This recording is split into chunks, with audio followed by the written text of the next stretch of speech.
Assalamualaikum warahmatullahi wabarakatuh. Perkenalkan, nama saya Rizky Aulia Padli. Saya bertempat tinggal di Desa Payabakung, Pasar 1, Dusun 1D Impres.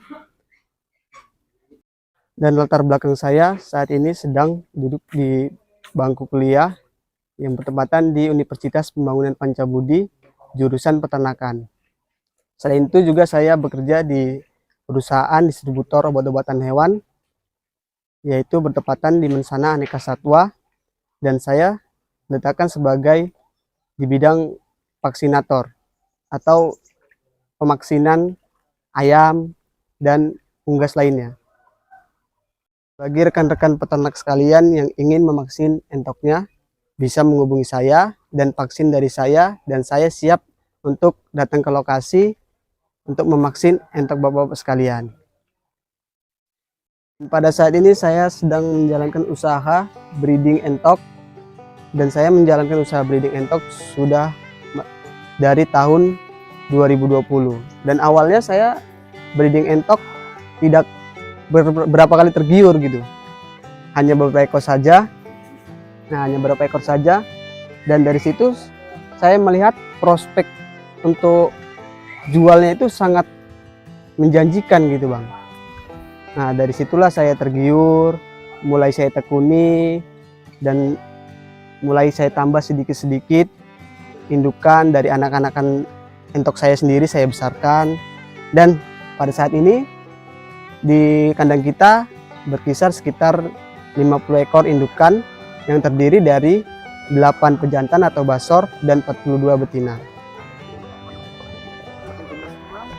Untuk jenis di kandang kita terdapat entok jenis lokal, jumbo, dan rambon. Jadi kita jadikan satu semua bang sini bang, di lahan umbaran bang. Target pemasarannya sekarang gimana bang? Anak-anak itu gampang atau enggak? Kalau pasar ya bang, pada saat ini masih kekurangan bang di kandang kita bang. Bahkan untuk anakan agen kita aja yang biasa sering ngambil itu bang, belum terpenuhi gitu bang. Jadi makanya kedepannya ini insya Allah akan ditambah terus ini bang, populasinya bang. Karena belum mencukupi target agen kita lah. Kalau pasar ya online, mungkin teman-teman sekalian bisa melalui online dari grup-grup Facebook ya kan, atau melalui abang sendiri. Karena abang kan orang reseller juga. Sebelum saya mengenal grup-grup entok yang ada di sosial media, saya pertamanya itu bang menawarkan ke peternak, sama peternak, ke toko-toko ternak yang ada di sekitar sini. Dan setelah saya menawarkan ke situ, saya kan sering-sering main HP gitu kan bang, lihat-lihat situasi di grup itu kok banyak kali yang membutuhkan anak entok gitu kan bang. Jadi saya masuklah dan bergabung di grup situ, dan ternyata memang benar masih banyak yang membutuhkan anak entok gitu bang. Jadi itulah yang membuat saya ini semakin yakin untuk beternak di sistem breeding ini bang, pembibitan bang. Kalau pakan ya bang, kalau pakan untuk di sistem pembibitan ini kalau dibilang murah bang untuk biayanya. Kenapa saya bilang murah? Karena kita bisa menggunakan pakan-pakan alternatif, yaitu pakan-pakan yang kita racik sendiri. Contohnya dengan menambahkan sedikit kangkung dan dedak. Memang kita menggunakan pakan pabrikan juga bang, cuman tidak terpatokan dengan pakan pabrikan. Formulasi yang kita gunakan di sini bang, menggunakan 3 bahan. Yang pertama menggunakan pakan pabrikan, yang kedua menggunakan dedak, dan yang ketiga menggunakan kangkung. Dan sedikit tambahan prebiotik bang. Prebiotik itu sejenis kayak bakteri dia, cuman dia bakteri yang baik, yang menguntungkan bagi ternak tersebut. Jadi kita menggunakan itu bermanfaat dan menguntungkan bagi ternak bang. Jadi dari tadi pakan yang kandungan nutrisinya rendah, bila dicampur dengan prebiotik, itu pakan akan menghasilkan nutrisi yang tinggi bang. Jadi proteinnya bisa terangkat gitu bang. Jadi dari populasi 50 ekor ini bang, kita bisa menghasilkan sekitar 250 DOD bang. Nah per bulannya bang. Mengapa saya bilang saya ambil 250 gitu bang rata-rata per bulannya bang? Karena kita ngambil dari indukan aja lah bang, kita buatlah per bulannya itu bisa mengeram dan menetas itu sekitar 25 indukan. Dan per induknya itu mampu menghasilkan 10 DOD. Karena kan nggak semua itu jadi gitu kan bang. Karena ada yang tidak fertil dan atau telur yang mati embrionya. Nah jadi kita ambil rata-ratanya 10 ekor DOD dari 25 indukan bang. Jadi 250 per bulannya bang. Kalau untuk harga DOD-nya bang, sekarang itu masih tinggi bang ya. Itu di kisaran 16.000 bang per ekor bang. Baik jantan ataupun betina bang. Jadi buat rekan-rekan yang masih ragu ingin melakukan usaha di bidang entok ini, khususnya di breeding, jangan ragu lagi lah. Mengapa saya bilang jangan ragu? Karena dari harga jual anakannya tadi tinggi gitu, dan pasar itu sangat masih kurangan.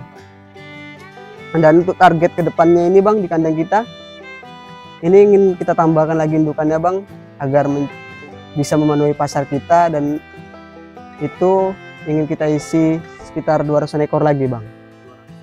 200 indukan bang, sama basornya gitu bang. Paling tidak nanti sekitar 170 betina dan 30 basor atau jantannya bang. Nah perbandingannya bang. Kalau untuk pendapatan ya bang, ya kita kalikan saja dari 250 ekor tadi per bulannya dengan harga DOD itu 16.000 bang per ekornya. Jadi pendapatan kita itu bisa mencapai 4 juta bang per bulannya bang. 4 juta itu belum termasuk dengan biaya pakan atau biaya operasional yang kita keluarkan selama 1 bulan bang. Jadi perhitungannya gini bang, keuntungannya pendapatan kita kan sekitar 4 juta per bulan. Jadi biaya operasional kandang kita itu sekitar 2 juta kita keluarkan bang per bulan. Jadi keuntungan bersih yang kita peroleh dari breeding ini bang, yang 50 ekor tadi bang, itu sekitar 2 juta bang per bulannya bang. Itu keuntungan bersih yang kita peroleh bang. Untuk menjalankan usaha ini tidak begitu repot ya bang, karena saya pun juga bekerja di luar kan, dan saya itu cuma mengeluarkan waktu untuk entok-entok saya ini pagi jam 7 itu untuk pemberian pakan. Nah itu di pagi hari, dan setelah saya pulang kerja jam 4 itu saya pemberian pakan untuk sorenya bang. Jadi tidak begitu banyak menyita waktu bang. Dan kalau kita hitung ya satu harinya itu kita luangkan waktu untuk entok itu cuma 2 jam bang. Dan dari 2 jam itu kita per bulannya bisa menghasilkan 2 juta bang. Kalau pakan yang bisa membuat produksi menurun bang, atau telur macet gitulah bang, produksinya tidak stabil. Di kandang saya pernah juga kayak gitu bang. Saya menggunakan ampas ubi bang. Cuman itu disitulah produksi telur itu menurun bang. Mengapa saya bilang menurun bang? Karena ampas ubi itu sifatnya panas dan tidak bagus di pencernaan bang. Bukan saya melarang peternak-peternak lain untuk menggunakan ampas ubi. Mungkin di peternak-peternak lain ada yang menggunakan ampas ubi, produksi tak bagus gitu kan bang. Bisa jadi karena di peternak lain sudah terbiasa dari DOD-nya dan ataupun dicampur dengan bahan-bahan lain. Cuman kalau di kandang saya memang tidak pernah menggunakan ampas ubi bang. Dan di kandang kita ini kita buat kolam bang, fungsinya sebagai menetralisir panasnya cuaca bang. Karena setiap induk yang mengeram itu bang, pada saat dia sudah mau menetas, berkisaran sekitar telur itu berumur 30 sampai 35 hari lah bang.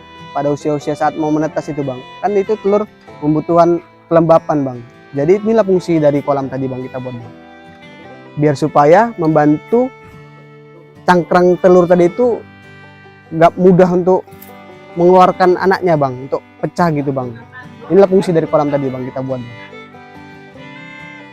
Jadi buat peternak-peternak pemula yang ingin berkecimpung atau menjalankan usaha entok ini, tidak usah ragu lagi dan yakinkan seyakin-yakinnya.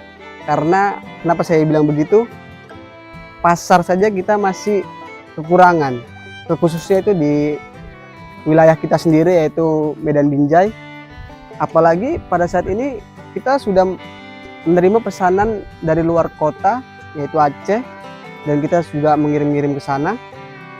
Jadi buat peternak-peternak pemula ya, terkhususnya anak-anak muda seperti saya, baiknya daripada membuang-buang waktu yang tidak bermanfaat atau sekedar menyalurkan hobi ke yang tidak bermanfaat lah gitu ya. Lebih baik salurkan hobi seperti saya sekarang ini, yaitu beternak entok. Mungkin sekian penjelasan dari saya. Jangan lupa like, komen, dan subscribe Entok Medan. Wassalamualaikum warahmatullahi wabarakatuh.